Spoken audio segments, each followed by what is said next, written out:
Salut à tous! Aujourd'hui sur TechNesh, on part en voyage en Californie parce que c'était la conférence de Google pour les développeurs. Lors de cette conférence, Google a présenté ses nouveaux pixels qui sont des milieux de gamme, les Pixel 3 et 3 XL. Pourquoi le Google Pixel 3 va devenir le nouveau roi du milieu de gamme? C'est tout de suite sur TechNesh.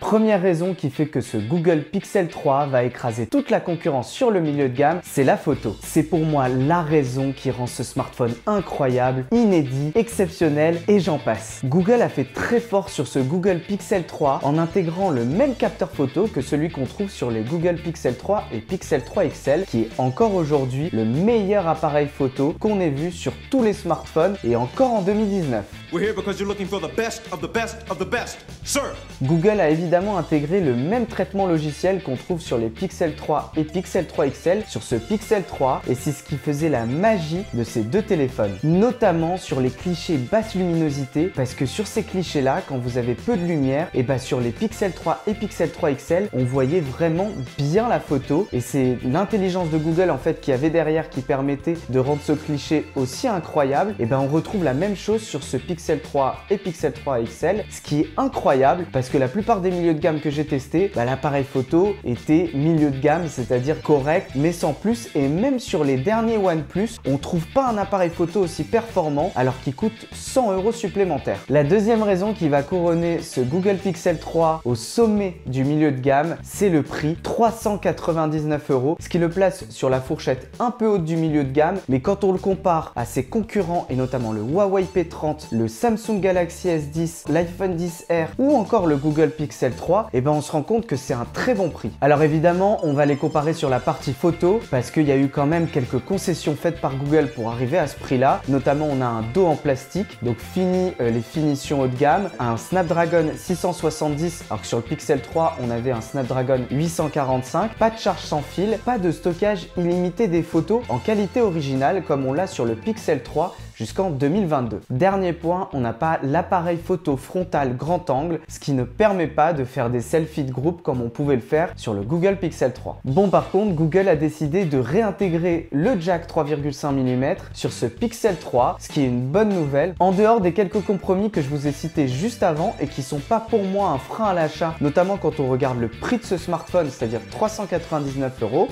on a exactement la même expérience que sur le Pixel 3 qui est pourtant beaucoup plus haut de gamme. Et justement, ça nous amène à la troisième raison qui va faire que ce Pixel 3 va écraser tous ses concurrents, c'est qu'il intègre la même expérience utilisateur que le Pixel 3, enfin l'expérience utilisateur Google, qui est pour moi la meilleure expérience qu'on peut trouver sur Android, tout constructeur confondu aujourd'hui. C'est simple, ni Xiaomi, ni Huawei, ni Samsung et même pas OnePlus qui pourtant propose l'une des meilleures interfaces utilisateurs aujourd'hui n'arrive à la cheville de ce que propose Google avec son Pixel. La surcouche dédiée au Pixel qui fait que Android n'a jamais été aussi beau, aussi fluide et aussi intuitif et surtout tout tourne autour du compte Google. On a le droit à des mises à jour garanties pendant 3 ans et surtout on n'a pas besoin d'attendre très longtemps avant d'avoir la mise à jour. Avec ce Pixel 3 proposé à 399 €, Google vient de changer pour les années à venir le segment du milieu de gamme et les autres constructeurs vont devoir s'aligner s'ils ne veulent pas se faire doubler en fait par des smartphones de ce type qui proposent un appareil photo équivalent à des hauts de gamme qui sont à pratiquement